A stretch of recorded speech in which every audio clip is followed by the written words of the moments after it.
separation of variables।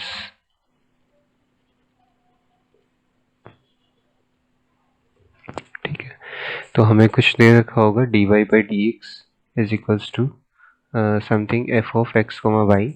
तो हमें f of x y को कुछ ऐसा चेंज करना है कि ये कुछ ऐसा बन जाए g of x into h of x इस फॉर्म में। ठीक है, x और y के जो भी फंक्शन बना सके, एक फंक्शन x का बनाना है, एक फंक्शन y का बनाना है।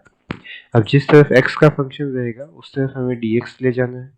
इसका मतलब g of x को क्रॉस मल्टीप्लाई करो dx से, और h of y जाएगा dy के साथ में, तो इधर रह जाएगा dy upon h of y। तो एक स्टेप तो ये रहेगा, जहाँ पर dy लिखा है उस साइड में, लेफ्ट हैंड साइड और राइट हैंड साइड में हम दो पार्ट्स करने वाले हैं। एक पार्ट में हम dy की सारी टर्म्स रखेंगे, एक साइड में dx की टर्म्स रखेंगे। जिस साइड में dy लिखा होगा उस साइड में y के सारे फंक्शंस अवेलेबल होंगे, जिस साइड में dx लिखा होगा उस साइड x के सारे फंक्शंस होंगे।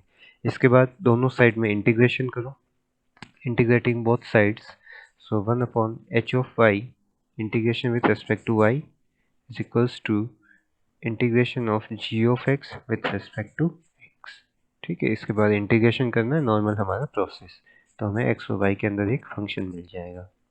ठीक है, तो फर्स्ट क्वेश्चन देखो, पहले इजी क्वेश्चन करते हैं।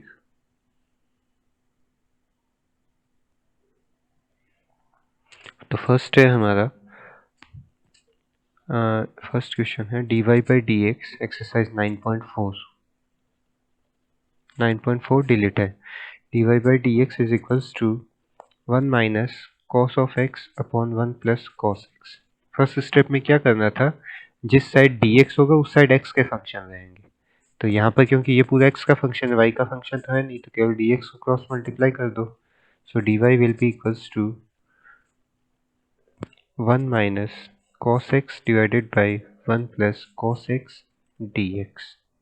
ठीक है, अब इसके बाद क्या करना था, दोनों साइड इंटीग्रेट।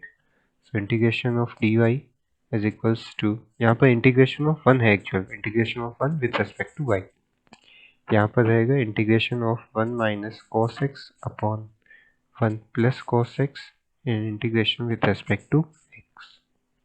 ठीक है, अब 1 का इंटीग्रेशन y के रेस्पेक्ट में कितना बनेगा, y। यहाँ पे तुम कहोगे एक इंटीग्रल कांस्टेंट आएगा c1 करके, इस साइड इंटीग्रेशन करो, जैसे यहाँ पे लिख ही लो, चाहे तो c1 लिख लो, एक क्वेश्चन में लिख लेते हैं, बाकी हम डायरेक्ट करेंगे।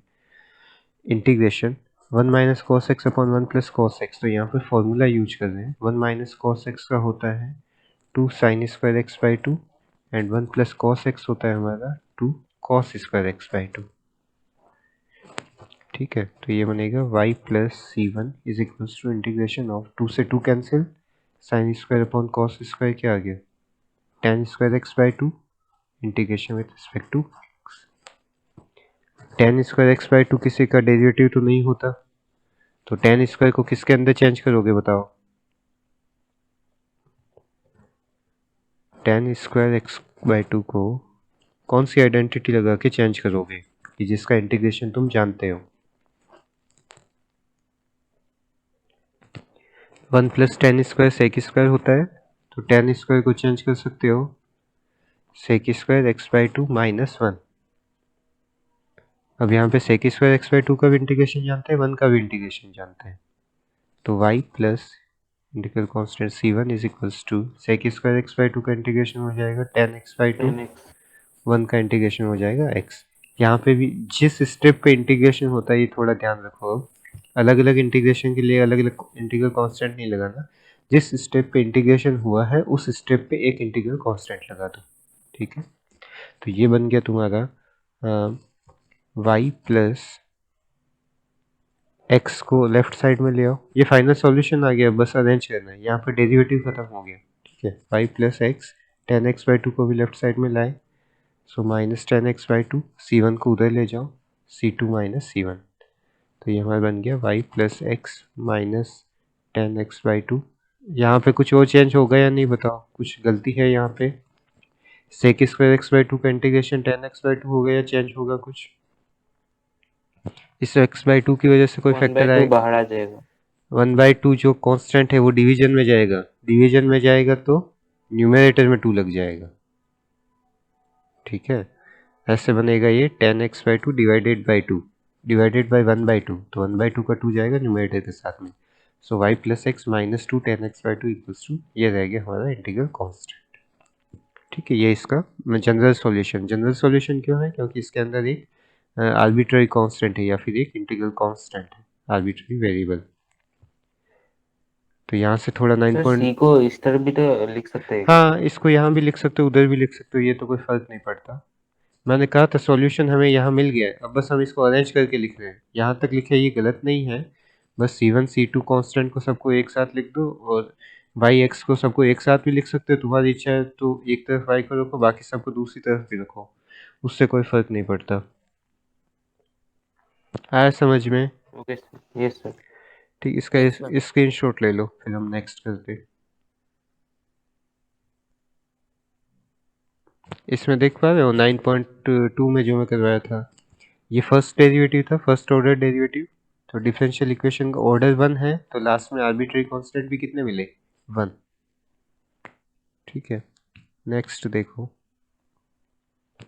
सेकंड क्वेश्चन है dy by d x is equals to root of 4 minus y square.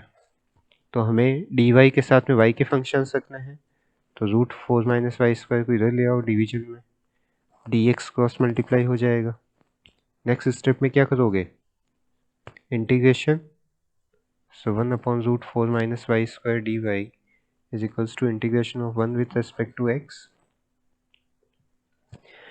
1 upon root a square minus x square का इंटीग्रेशन क्या होता है? Sine inverse x by by a. A. तो यहाँ पे क्या बनेगा? Sine inverse y upon a का वैल्यू कितना है अभी? 2। 2। इधर रहेगा 1 का इंटीग्रेशन x के रिस्पेक्ट में x। मैंने कहा था जिस स्टेप पे इंटीग्रेशन हो रहा है एक इंटीग्रल कांस्टेंट ऐड कर दो। अब चाहे वो इधर ऐड करो चाहे इधर ऐड करो, एक इंटीग्रल कांस्टेंट c लिख दो। इसकी वजह से भी कुछ c1 आ रहा है, इसकी वजह से c2 आ रहा है, हम उनको कंबाइंड फॉर्म में c लिख। तो जिस स्टेप पे इंटीग्रेशन करते हैं उस स्टेप पे एक इंटीग्रल कांस्टेंट हमेशा साथ में लगा देना, तो c1 c2 वो उसकी ज़रूरत नहीं रह जाती। ठीक है, तो एक साइड तो है हमारा लेफ्ट हैंड साइड में साइन इनवर्स y/2, दूसरी साइड में है x प्लस सी। ठीक है, नॉर्मली हम y equals to f of x इस टाइप का फंक्शन बनाते हैं, y equals to f of x ऐसा फंक्शन हम बनाने की कोशिश करते हैं। तो यहाँ पे साइन इनवर्स को अगर दूसरी साइड ले जाओगे तो ये क्या बनेगा? y/2 इक्वल्स टू साइन बन जाएगा। साइन ऑफ एक्स प्लस सी। अब y का वैल्यू निकालना है, 2 से क्रॉस मल्टीप्लाई कर दो, 2 of sine x plus c. तो ये वाला सिंप्लीफिकेशन तो करना ही पड़ता है, यहाँ तक सही है लेकिन इसको सिंप्लीफाई करना पड़ेगा हमें। ठीक है,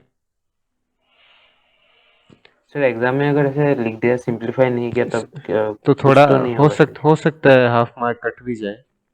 जैसे पिछले वाले में था, वहाँ C1 और C2 ही सिंप्लीफाई हो रहे थे, वहाँ पे कोई फर्क नहीं पड़ रहा। यहाँ पे फर्क पड़ रहा है कि साइन इनवर्स को हम चेंज करके साइन में चेंज किए, फिर y इक्वल्स टू, गलत ये भी नहीं है, पॉसिबल चांसेस है कि हाफ मार्क कटे वरना ना भी कटे, कोई कंपल्सरी नहीं है वो। Okay sir. स्क्रीनशॉट ले लो, फिर नेक्स्ट करते हैं। समझ में नहीं आए वहाँ पे बताना, नया एक्सरसाइज है इसलिए कह रहा हूँ। थर्ड वाला क्वेश्चन में बस ऐसे समझा देता हूँ, तुम अपने से करना।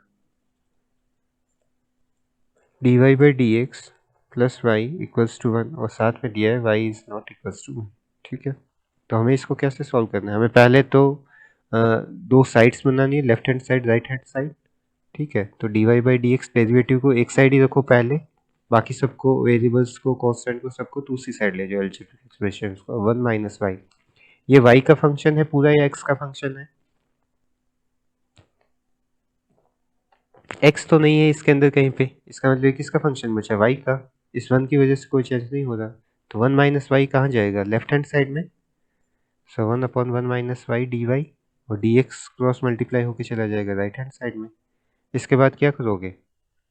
दोनों साइड इंटीग्रेशन। इंटीग्रेशन। ठीक है, 1 माइनस वाई का इंटीग्रेशन क्या होगा बताओ? 1 अपॉन एक्स का क्या होता है? Log of mod x. तो 1 अपॉन 1 माइनस का क्या होगा? Log of 1 minus y. लेकिन यहाँ पे y का कोफिशिएंट -1 है, तो क्या होगा? बाहर में -1 आ जाएगा, इक्वल्स टू में 1 का इंटीग्रेशन x प्लस में क्या लगाएंगे? Integral constant. ठीक है। अब यहाँ पे क्वेश्चन में क्यों दिया था y is not equals to 1? क्योंकि अगर y का वैल्यू 1 हो गया तो 1 माइनस 1 क्या बनेगा? 0। लॉग 0 की वैल्यू डिफाइन नहीं होती, क्योंकि लॉग फंक्शन में हम लिखते थे 11th में, डोमेन जो होता है वो हमारा होना चाहिए पॉजिटिव रियल नंबर। तो लॉग 0 का वैल्यू नॉट डिफाइन। ठीक है। तो इसको भी अगर चेंज करना चाहते हो तो इस माइनस को पावर में ले जा सकते हो।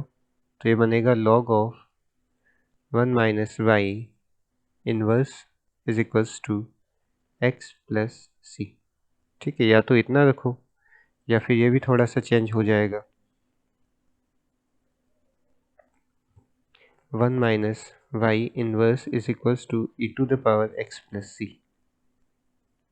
ठीक है, लेकिन ऐसा करने से कोई फ़र्क नहीं पड़ रहा है, तो चाहे ऐसा करो चाहे ना करो, यहाँ तक करते हो तो भी सही है ये, क्योंकि इससे सिंप्लीफाई कुछ हो नहीं रहा है। यहाँ पे मैं कौन सा फॉर्मूला यूज किया हूँ इस स्टेप से इस स्टेप तक जाने में?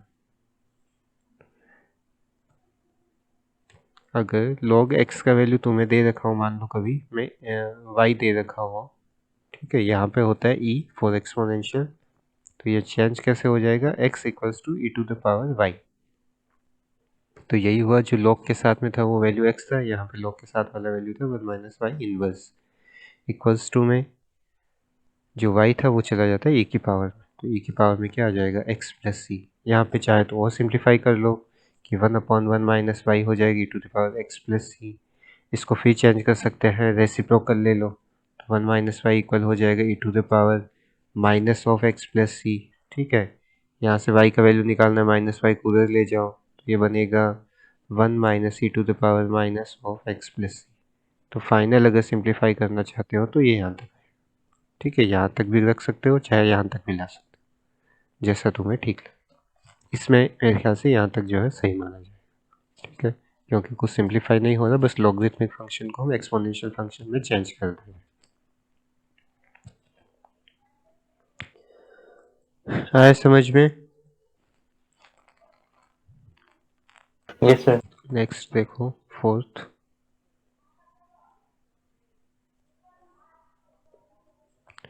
फोर्थ में हमें दे रखा है sec square x tan y d x plus sec square y tan x d y equals to 0। Separation of variable जो एक्सरसाइज का नाम है वो इसीलिए है कि एक साइड में y के फंक्शंस रहेंगे और dy रहेगा, एक साइड में x के फंक्शंस रहेंगे और dx रहेगा। ठीक है, तो यहाँ पे डिफरेंशियल इक्वेशन के फॉर्म में नहीं दिया, तो हमारे पास दो टर्म्स है नॉर्मली। फर्स्ट टर्म ये है, सेकंड टर्म ये है। फर्स्ट टर्म के अंदर dx दिख रहा है, सेकंड टर्म में dy दिख रहा है, दोनों को अलग अलग कर दो, मतलब एक को लेफ्ट हैंड साइड में रखो, एक को राइट हैंड साइड में ले जाओ।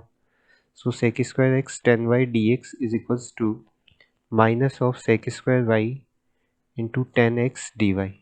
ठीक है, अब यहाँ पे y और x के फंक्शंस को अलग अलग करो, तो लेफ्ट हैंड साइड में dx दिख रहा है, तो इधर x के सारे फंक्शंस ले आओ। तो सेक स्क्वायर एक्स तो ऑलरेडी है, टेन एक्स वहाँ पर है RHS में, वो आ जाएगा यहाँ पे डिवीजन के अंदर, dx इक्वल्स टू माइनस जैसा है वैसा ही सेक स्क्वायर वाई, यहाँ पे साथ में dy बचेगा, तो इधर y का दूसरा फंक्शन टेन वाई आ जाएगा लेफ्ट हैंड साइड से। इसके बाद नेक्स्ट स्टेप में क्या करेंगे? Integration sec square x upon tan x dx is equals to minus of integration of sec square y divided by tan y integration with respect to y। ठीक है, यहाँ पर सब्स्टिट्यूशन मेथड अप्लाई कर सकते हो कि किसी का डेरिवेटिव न्यूमरेटर में लिखा हो ऐसा। Yes sir, sec square x का ले सकते हैं। टेन एक्स, हाँ टेन एक्स का डेरिवेटिव ऊपर में लिखा है। ठीक है, तो फर्स्ट पार्ट के अंदर हम सपोज कर लेंगे let tan x equals to t, और सेकेंड पार्ट के लिए भी कुछ सपोज कर लो कि let tan y is equals to कुछ पी ले लेते हैं। ठीक है, तो टेन एक्स का डेरिवेटिव क्या बनेगा? सेक स्क्वायर एक्स यहाँ रहेगा हमारा dt/dx, इधर में बनेगा sec² y dp upon dx आएगा dy आएगा, y है तो ठीक है। अब हमें किसकी वैल्यू चाहिए, sec² x into D x, तो sec² x into D x क्या बन जाएगा dt, और इस साइड में sec² y into d y की वैल्यू कितनी आ जाएगी, dp आ जाएगी। इस इक्वेशन के अंदर पुट कर देंगे, सो sec² x into D x इसकी जगह पे तो dt आ गया, और जो डिवीजन में tan x था उसको हमने t सपोज किया, so 1/t dt। Right hand side में क्या बनेगा, माइनस का साइन तो बाहर है ही, sec² y into d y की जगह पे आ जाएगा dp, और 1/10y जो बच जाएगा उसके प्लेस पे आ जाएगा 1/p। तो 1/t का integration log t log of mod t is equals to 1/p का integration log of log p mod p। तो यहाँ पे हम प्लस में c ही लिख सकते हैं, मैं दोनों तरीके बता रहा हूँ एक ही क्वेश्चन। प्लस में हम इंटीग्रेशन हुआ तो एक स्टेप पे c लिखेंगे। अब क्या करोगे, इनको सिंप्लीफाई करो, t का वैल्यू रखे, कितना था t का वैल्यू 10x, 10x यहाँ पे है log ऑफ 10y प्लस में c, माइनस log 10y को इधर ले आओ, ये यहाँ तक सही नहीं होगा, इसको सिंप्लीफाई करना पड़ेगा क्योंकि सिंप्लीफाई हो रहा है आगे जाके। 10y इक्वल्स टू में रहेगी c, यहाँ पर log a plus log b का प्रॉपर्टी यूज कर सकते हो। log a plus log b कितना होता है, log ab, yes sir तो ये होगा log 10x into 10y is equals to c।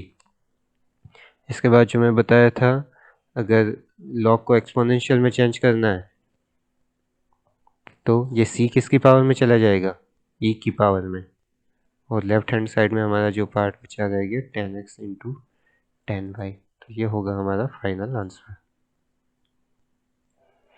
ये कैसे आता है, अगर ये भी नहीं समझता है तो इसका लॉगरिथम ले लो वापस उल्टा, तो इसका लॉगरिथम लोगे तो log 10x 10y बनेगा, इधर बनेगा हमारा log of e to the power c, c power में है तो सामने आएगा तो c इंटू लॉग ई बनेगा, log e with base e इसका वैल्यू 1 हो जाएगा, तो वापस से क्या मिल जाएगा c, इसका मतलब हमने जो लिखा है वो करेक्ट है। तो ऐसे चेक भी कर लेना अगर कभी लगे कुछ तो। अब ये बताओ e to the power c, ये खुद एक एक्सपोनेंशियल, इसकी फिक्स वैल्यू है 2.714, उसकी पावर में कोई कांस्टेंट है तो ये वैल्यू जो है कोई कांस्टेंट ही आने वाली है, तो इसको मैं नया कांस्टेंट d लिख सकता हूँ, ठीक है, 10x into 10y equals to D. तो इसी के लिए करते हैं कि जब भी ये वाला फॉर्म बने कि हमारा दोनों साइड में, जैसे लेफ्ट साइड में इंटीग्रेशन की तब भी कुछ लॉगरिथमिक फंक्शन बन रहा है, राइट हैंड साइड में इंटीग्रेशन की वहाँ पे भी अगर कोई लॉगरिथमिक फंक्शन बन रहा है, तब हम क्या करते हैं, जो इंटीग्रल कांस्टेंट है उसको भी हम लॉग की टर्म्स में ले लेते हैं।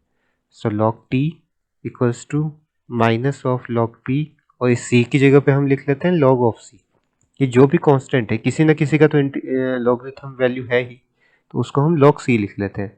उससे क्या होगा, इस माइनस log p को जब इधर लाओगे, मतलब फाइनल ये वाला टर्म में लिख रहा हूँ, log of 10x 10y is equals to क्या रह जाएगा, log c रहेगा इस बार। तो दोनों साइड लॉगरिथम है, एंटी लॉग लोगे तो केवल अंदर वाली वैल्यूज बची रह जाएगी। So 10x into 10y equals to c आ गया।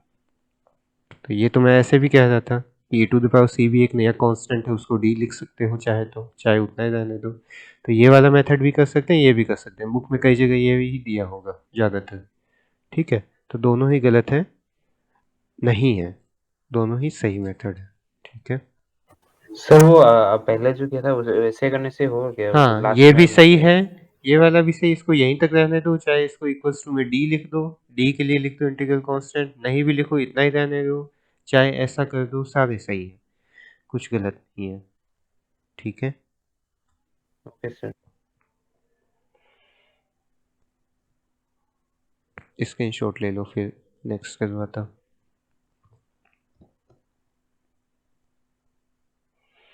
और थोड़ा सा अब तुम्हें प्रैक्टिस होना चाहिए, जैसे यहाँ दिख रहा था डायरेक्ट कि डिनोमिनेटर का डेरिवेटिव ऊपर में लिखा है, तो लास्ट में जाके देखो क्या बना है, log ऑफ द डिनोमिनेटर बना, 10x का इंटीग्रेशन ऊपर था तो लास्ट में बना log ऑफ 10x। तो अब जब सीख गए हो तो इतना कुछ सपोजिशन वाला नहीं करना, डायरेक्ट जब पता है 10x का पूरे का ऊपर में डेरिवेटिव लिखा है तो ये 1/t बनेगा, log t आएगा, t की वैल्यू वापस वही रखेंगे, तो डायरेक्ट इसका log 10x रख सकते थे। ठीक है, तो वैसा गलत नहीं है, एग्जाम में भी करते हो किसी क्वेश्चन में। जैसे 5th क्वेश्चन देखो, 6 वाला तुम करना, 5th वाला मैं बताता हूँ। 6 का मैं कुछ नहीं समझाऊंगा।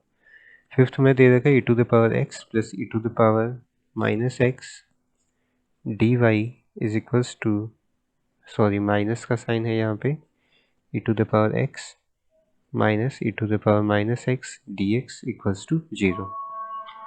एक टर्म को उधर ले जाओ, e⁻x plus e⁻−x dy is equals to e⁻x minus e⁻−x dx। ठीक है, ये भी x का फंक्शन है, दूसरी साइड ले जाओ जिस तरफ dx लिखा है, so dy is equals to e⁻x minus e⁻−x upon e⁻x plus e⁻−x, यहाँ रहेगा dx। इसके बाद नेक्स्ट स्टेप पे इंटीग्रेशन करना है, integration of 1 with respect to y equals to integration of e⁻x minus e⁻−x upon e⁻x plus e⁻−x dx। यहाँ पे अब क्या करोगे, supposition method, substitution method, denominator को वो इसका डेरिवेटिव है ऊपर में लिखा पूरा, इसका मतलब डायरेक्ट क्या लिख सकते हो इसको, log of log of denominator, तो e⁻x प्लस e⁻−x। यहाँ पे 1 का इंटीग्रेशन बनेगा y, एक यहाँ पे कांस्टेंट कहीं पे भी, जहाँ यहाँ c रखना चाहो यहाँ रखो, चाहे यहाँ रख दो, तो इस c को नेक्स्ट स्टेप में इधर ले आओ, तो y माइनस सी बन जाएगा log of e⁻x plus e⁻−x। Maximum time जो है हम log को एक्सपोनेंशियल में चेंज कर देते हैं, तो यहाँ पे ये वाली वैल्यू है जैसा ही, और ये चला जाएगा पूरा पार्ट e की पावर e⁻y−c। ठीक है,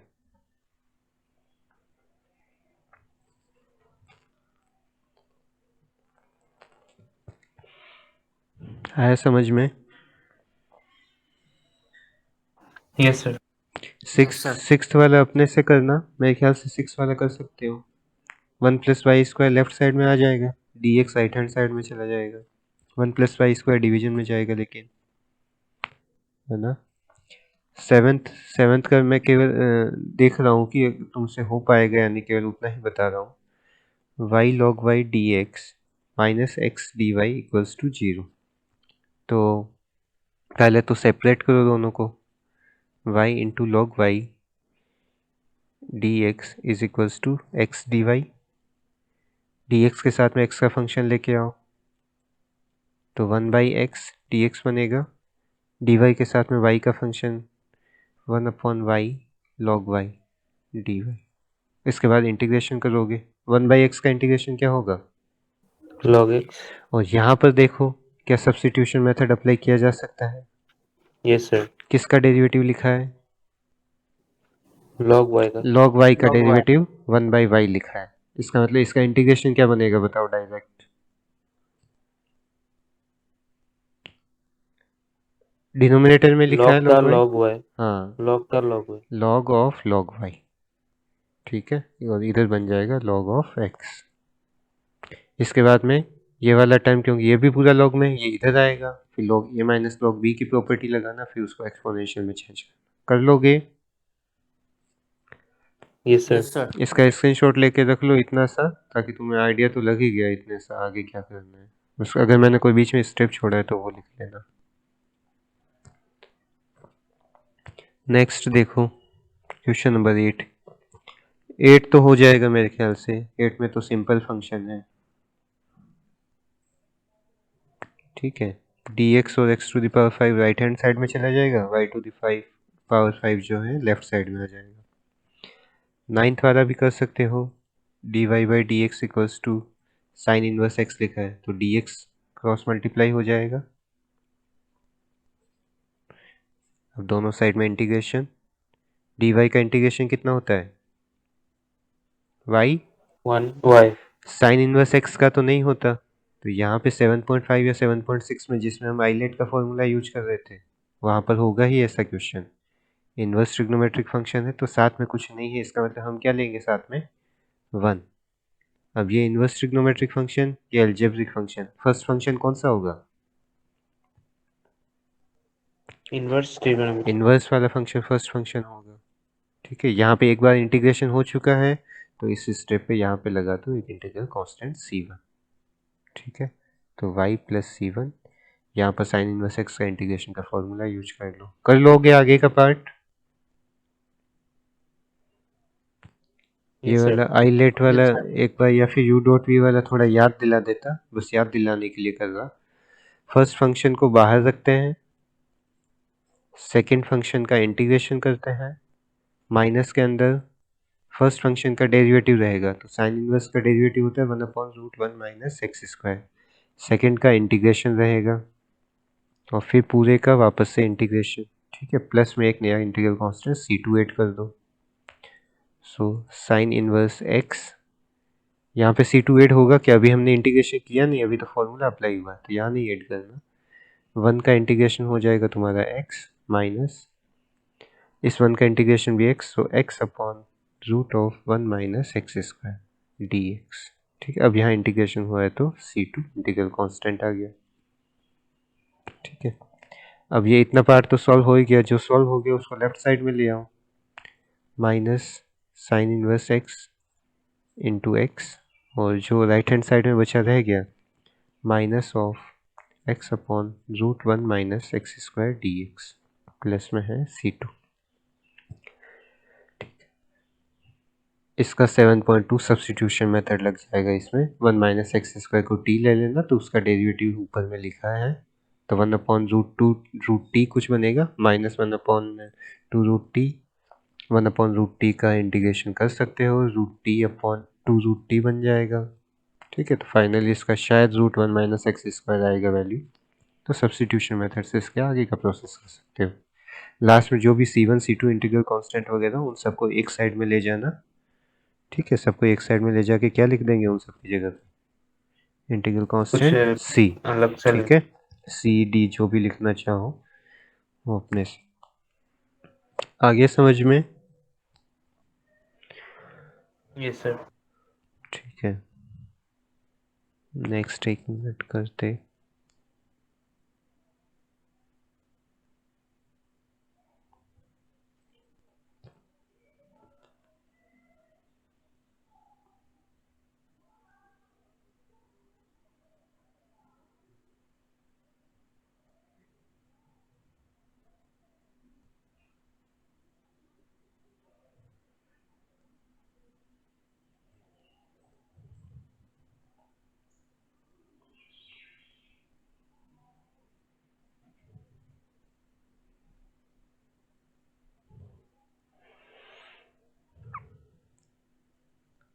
नेक्स्ट देखो 10th question.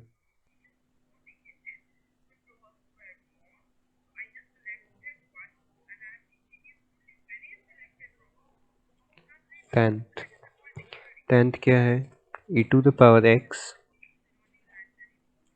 tan y dx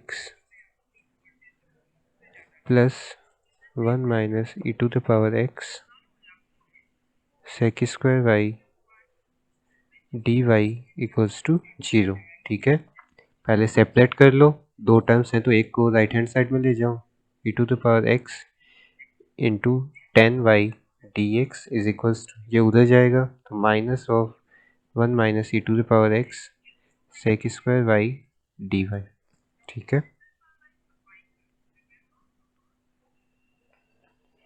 अब dx लेफ्ट साइड में है तो x के फंक्शन सारे ले आओ, तो क्या आएगा डिवीजन में बताओ,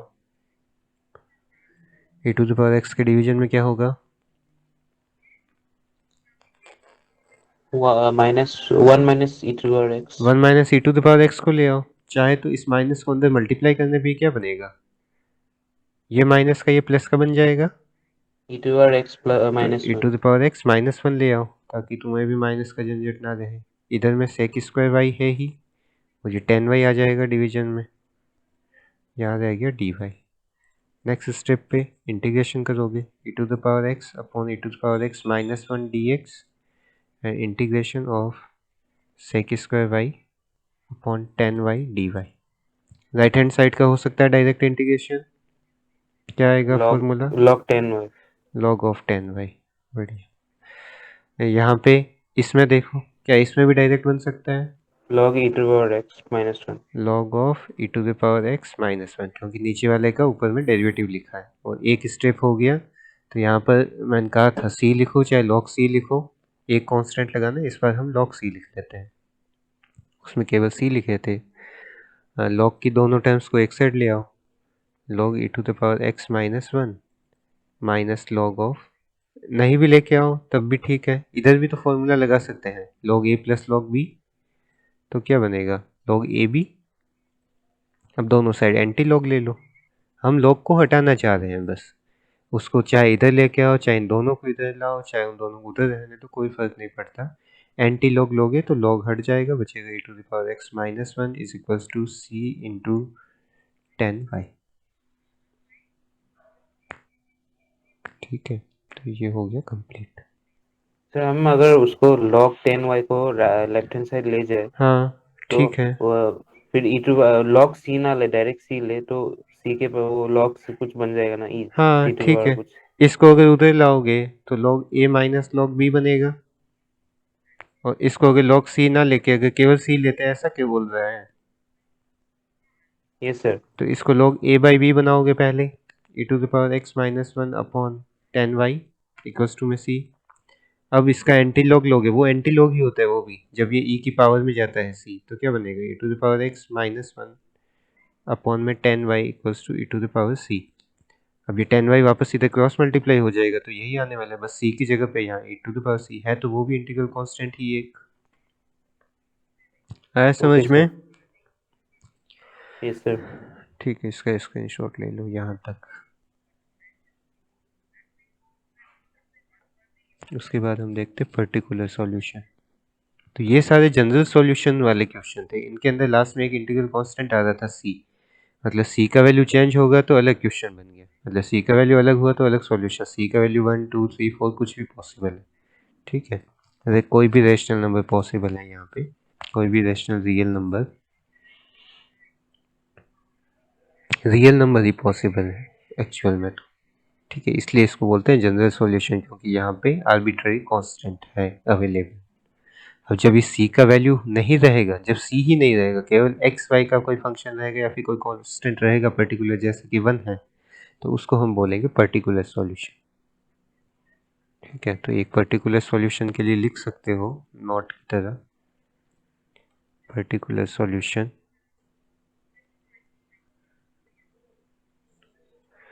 particular solution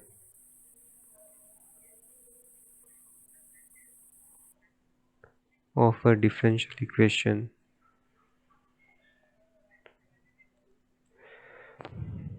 is no arbitrary constant,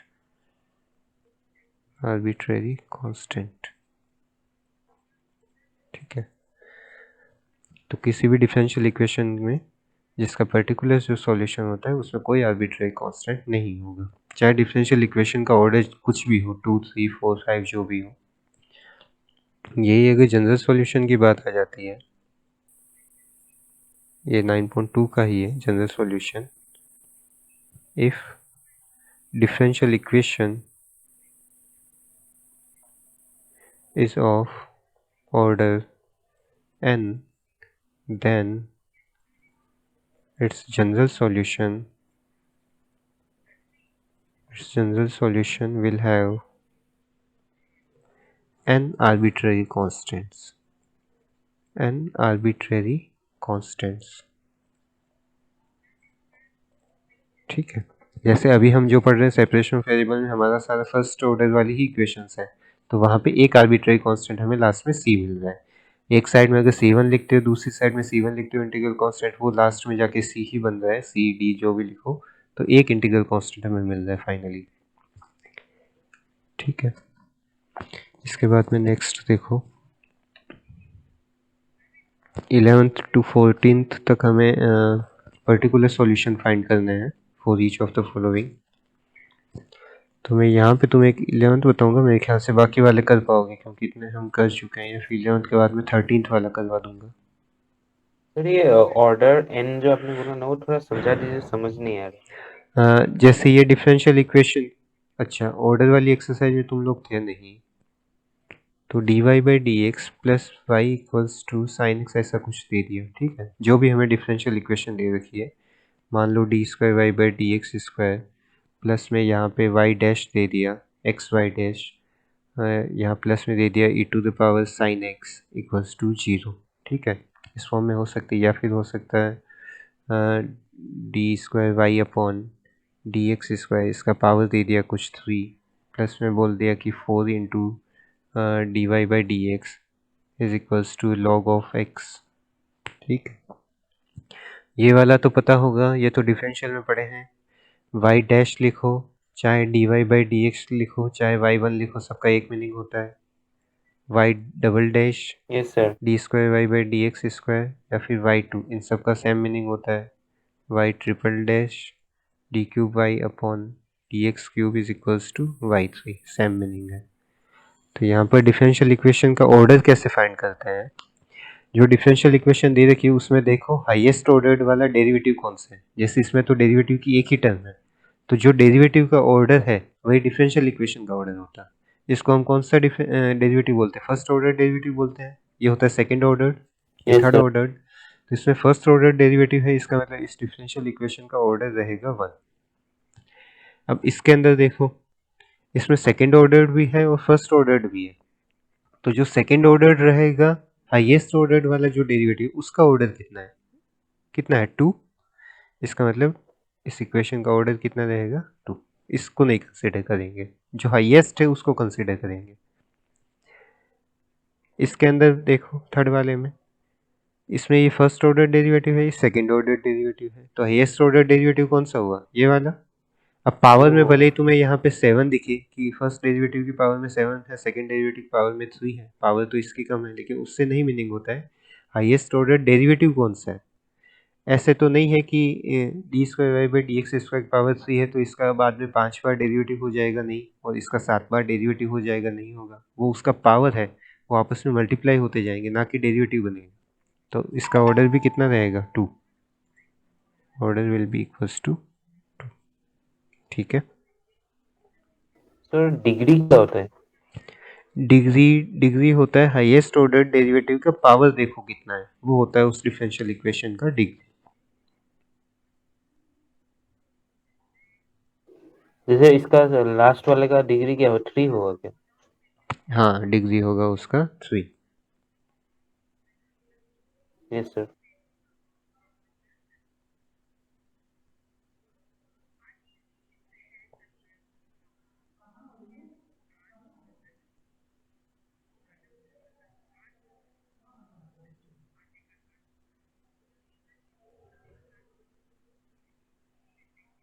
degree का भी बता देता हूँ यहाँ पे नॉर्मल।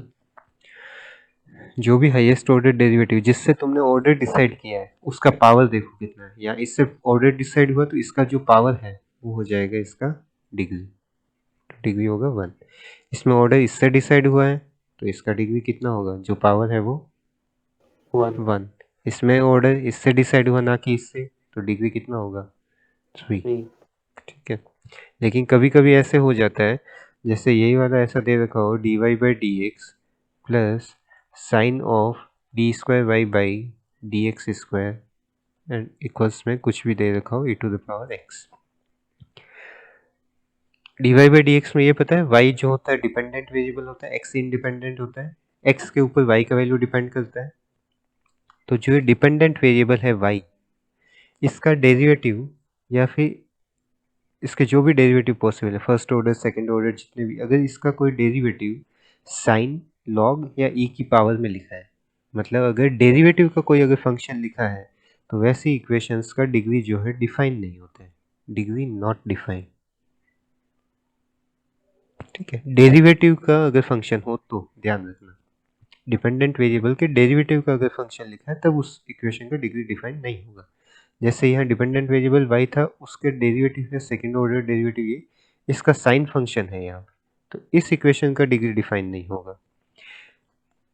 जैसे यहाँ y लिखा है, अगर y स्क्वायर होता तो कोई फर्क नहीं पड़ता, लेकिन यही अगर e to the power y square कर देता तो ये एक्सपोनेंशियल फंक्शन बन गया, अभी भी कुछ नहीं फर्क पड़ता, अभी भी इसका डिग्री 1 रहता, ऑर्डर 2 रहता।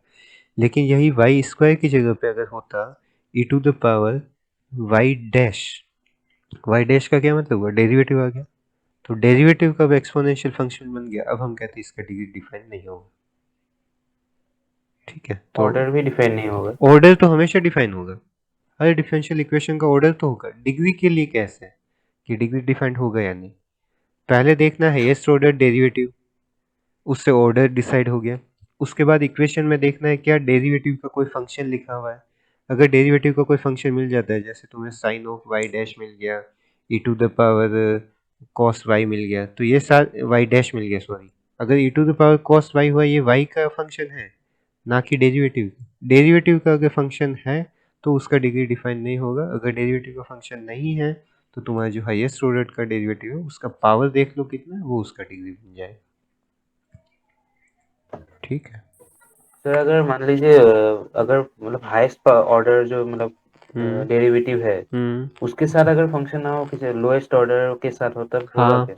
जैसे ये वाला हो गया, प्लस में यहाँ पे लिख दिया sine of d y by d x equals to में एक्स, तो ये डेरिवेटिव का फंक्शन तो आ गया, तो इसका डिग्री डिफाइन नहीं होगा। वो उससे हायर ऑर्डर का हो चाहे लोअर ऑर्डर का हो, डेरिवेटिव का फंक्शन आते ही और डिग्री डिफाइन नहीं होगा। और ऑर्डर इसका कितना रहेगा अभी भी, टू। टू। ठीक है।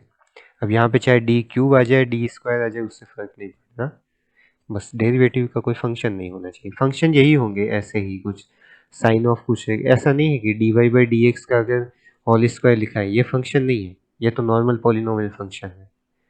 अगर साइन के साथ में कोई ट्रिग्नोमेट्रिक के साथ फंक्शन के साथ में आ जाए, या फिर लॉगरिथमिक फंक्शन के साथ में डेरिवेटिव आ जाए, या फिर एक्सपोनेंशियल फंक्शन में कहीं पर डेरिवेटिव आ जाए, तब जो है डिग्री डिफाइन नहीं होगा। ठीक है। यस। इसके नोट्स उस दिन जो आए थे उन लोगों से ले लेना, परिश्मिता, अम्लान और कल्पा ज्योति आए थे, तो जो नहीं थे वो उनसे नोट्स ले सकते हो। Okay sir. तो 11th मेरे ख्याल से 11th पता नहीं हार्ड है कि लेंथ ही है या नहीं, मुझे पता नहीं। 12th वाला करवा देता हूँ पहले तुम्हें, शायद हो जाए। x into x square minus one, एक क्वेश्चन समझने के लिए, साथ में लिखा है t y by d x is equals to one, और साथ में हमें कंडीशन दी है y equals to zero when x equals to two. ठीक है, पहले इसको सिंपली सॉल्व करना है सेपरेशन ऑफ वेरिएबल से ही। तो लेफ्ट साइड में डी वाई रख लो, डी एक्स तो क्योंकि राइट हैंड साइड में जाएगा ही, तो एक्स का फंक्शन भी उधर आएगा, तो one upon x into x square minus one. ये अगर ध्यान दोगे तो तुम्हें मिलेगा शायद पार्शियल फ्रैक्शन वाला जो एक्सरसाइज था उसमें ऐसा क्वेश्चन था। इसके अंदर हमें करना पड़ता है इंटीग्रेशन, तो हम करेंगे ही यहाँ पे, integration of one upon x into x square minus one D x. तो यहाँ पे क्या करना होता है नेक्स्ट स्टेप में, अगर ए बाय हाँ, एक्स नहीं, वन अपॉन, हाँ वो वाला भी कर सकते हो, सही बात है कि one upon x into x plus one x minus one. ठीक है, तीन पार्ट हो गए। या फिर यहाँ पे एक और चीज़ थी, एक्स स्क्वायर माइनस वन होता तो इसको एक्स से ऊपर नीचे मल्टीप्लाई भी कर सकते थे, तो x upon x square into x square minus one बनता। उसके बाद एक्स स्क्वायर को टी सपोज कर लेते तो उसका डेरिवेटिव होता, मतलब ये ऐसा बन जाता one upon two into T minus one. उसके बाद पार्शियल फ्रैक्शन करने पड़ते, वो एक ही बात, चाहे तो यहाँ पे डायरेक्ट कर लो। यहाँ पे इंटीग्रेशन हो जाएगा y प्लस सी। ठीक है, इसको अलग से सॉल्व करो तभी कर पाओगे कि let one upon x x plus one x minus one is equals to a upon x, x plus one के ऊपर में क्या लिखेंगे, बी। बी। नीचे वाला लीनियर पॉलिनोमियल है तो ऊपर कांस्टेंट पॉलिनोमियल, या सी तो हमने इंटीग्रल कांस्टेंट में लगा दिया तो डी लिख दो एक्स माइनस वन। तो इसको सिंप्लीफाई करोगे तो one equals to a into, a के साथ में x plus one x minus one दोनों आएंगे तो एक्स स्क्वायर माइनस वन लिख रहा हूँ। बी के साथ में एक्स प्लस वन तो डिवीजन में है तो एक्स आएगा और एक्स माइनस वन आएगा। डी के साथ में x and x x plus plus one. One x. ठीक है। अब यहाँ पर किसका वैल्यू फाइंड करें, पहले अगर ए का वैल्यू फाइंड करना है, इन दोनों को जीरो रखना है, तो एक्स क्या रखना पड़ेगा, वन। वन से तो ये जीरो हो गई, ये कहाँ जीरो, एक्स का वैल्यू अगर जीरो रख दें ओ तो ओ अगर 0 रख दे होते हो तो 0 बन जाएगा हाँ, हो पूरा। जाएगा हो जाएगा। तो लेफ्ट हैंड साइड में 1, राइट हैंड साइड में a इंटू 0 - 1 - 1, ये दोनों 0 हो गए। तो a का वैल्यू तो मिल गया तुम्हें -1। अब x का वैल्यू +1 पुट कर दो। तो लेफ्ट हैंड साइड में 1, यहाँ पर 1 का स्क्वायर 1 -1 0 हो गया पूरा। यहाँ 1 -1 ये भी 0 हो गया। लास्ट वाला बचेगा केवल 2D। d into 1 into 1 + 1 2। तो 1 इंटू 2 2 हो गया। इसके डिवीजन में चला जाएगा तो d का वैल्यू आ जाएगा 1/2। ऐसे ही x का वैल्यू अगर -1 रख देते हो तो तुम्हें b का वैल्यू मिल जाएगा। लेफ्ट हैंड साइड में 1, राइट हैंड साइड में ये वाला पार्ट फिर 0 हो जाएगा। -1 से b के साथ में रहेगा -1 इंटू -1 - 1 -2 प्लस में लास्ट वाला पार्ट 0। तो -1 इंटू -2 + 2। सो b का वैल्यू कितना आ जाएगा 1/2।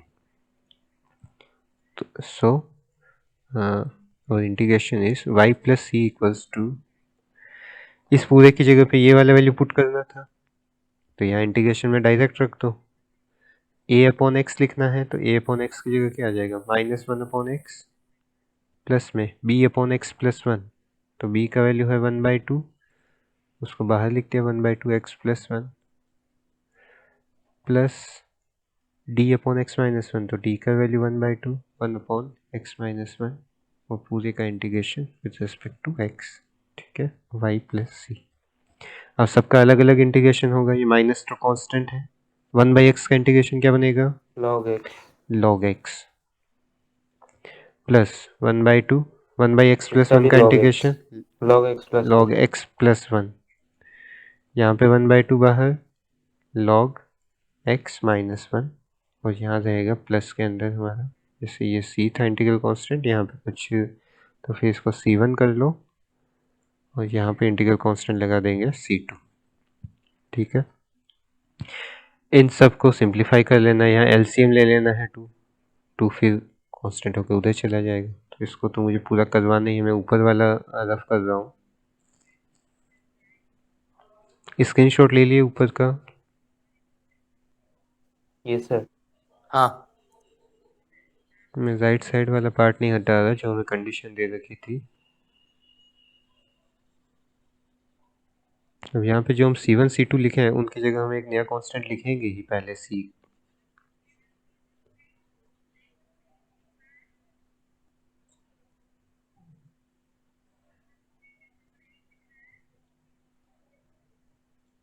ओके,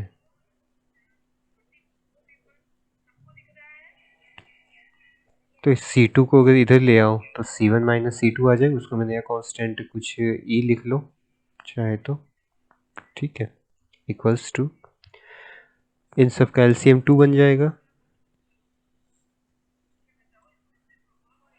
ये 2 इससे क्रॉस मल्टीप्लाई होगा, सो -2 log x। -2 log x plus में रहेगा log x + 1 plus log x - 1। ठीक है, इस 2 को इधर क्रॉस मल्टीप्लाई कर दो तो 2y + 2e बनेगा इक्वल्स टू, ये 2 पावर में जाएगा तो क्या बनेगा, जो log x log square। x square हो जाएगा। इसके अंदर log a + log b का फॉर्मूला अप्लाई कर सकते हो। तो yes sir। log a भी हो जाएगा log x + 1 इंटू x - 1। अब ये वाला पार्ट क्या हो गया x² - 1, तो log x² - 1 और ये वाला हो गया माइनस ऑफ log x² और इक्वल्स टू में है तुम्हारा 2y + 2e भी एक नया कांस्टेंट हो गया। कांस्टेंट को 2 से मल्टीप्लाई करेंगे, नया कांस्टेंट f लिख लेते हैं। ठीक है, तो ये हो गया 2y + f। हम चाह रहे हैं इंटीग्रल कांस्टेंट 1 रखें ताकि जो भी हो लास्ट में ये f तो हट ही जाना है। लेकिन अगर इससे मल्टीप्लाई कुछ हो रहे हैं कांस्टेंट तो एक नया इंटीग्रल कांस्टेंट बनाते जा रहे हैं बस। इसमें log a - log b का फॉर्मूला लगा दो, x² yes sir। - 1/x² हो जाएगा। ठीक है, तो फाइनली हमारा ये जनरल सॉल्यूशन होता है अगर क्वेश्चन में इतना ही पूछा होता तो। लेकिन क्वेश्चन में कहा है कि इसका पर्टिकुलर सॉल्यूशन फाइंड करो और कंडीशन दिया है y will be equals to 0 when x is equals to 2। तो हमें क्या करना है, x और y का दोनों का वैल्यू पुट कर दो। x का वैल्यू, क्वेश्चन कह रहा है जब x का वैल्यू 2 होगा तो y का वैल्यू 0 होगा। तो x का वैल्यू 2 और y का वैल्यू 0 दोनों एक साथ रख दो, क्योंकि जब भी x 2 रखोगे तो y 0 होना चाहिए। तो उससे तुम्हें जो इंटीग्रल कांस्टेंट बच गया उसका वैल्यू मिल जाएगा, क्योंकि इस इक्वेशन के अंदर अब अननोन क्या है, केवल f ही अननोन है। तो put y equals to 0, x equals to 2। तो क्या बनेगा left hand side 2 into f 0 plus f, हाँ एफ आ गया केवल, ये वाला लॉग ऑफ 3/4। 2 का स्क्वायर 4, 4 माइनस 1 3, और डिवीजन में 2 स्क्वायर है तो एफ का वैल्यू कितना बन गया, लॉग ऑफ 3/4। यहाँ पे मोड हटा सकते हैं क्योंकि ये पॉजिटिव वैल्यू है। सो इस इक्वेशन को वापस लिख देना। सो फ्रॉम इक्वेशन 1 क्या बनेगा, इक्वेशन 1 क्या था मेरा 2y प्लस एफ की जगह पे अब आ जाएगा log log three by of four 3/4 equals to में क्या रहेगा log of x square minus 1 upon x square. तो इसके अंदर देखो कोई भी इंटीग्रल कांस्टेंट नहीं है, इंटीग्रल कांस्टेंट नहीं है, इसका मतलब ये क्या है हमारा पर्टिकुलर सॉल्यूशन। ठीक है, particular solution of differential equation. तो ये तुम्हारा पर्टिकुलर सॉल्यूशन हो गया। सर अगर हम लोग वो log 3/4 को राइट हैंड साइड ले जाए, फिर log a माइनस log हाँ b का फॉर्मूला लगाए, होगा क्या? हाँ, log a minus B use कर सकते हो, तो वहाँ पे बन जाएगा फिर 4 into x, log of 4x square minus 1 upon 3x square. फिर उसको चाहे तो लॉग का एंटी लॉग ले सकते हो, एक्सपोनेंशियल फंक्शन बन जाएगा। ठीक है, e⁻²y हो जाएगा। हाँ वो हाँ log को वो, अगर इधर ले जाए हाँ तो। वो बन जाएगा e⁻²y फिर। ठीक है, ऐसा कर ये सकते सर। हो।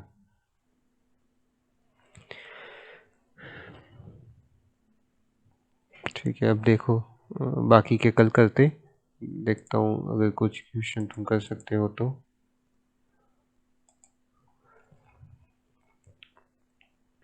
मेरे ख्याल से 14th वाला हो जाएगा तुमसे।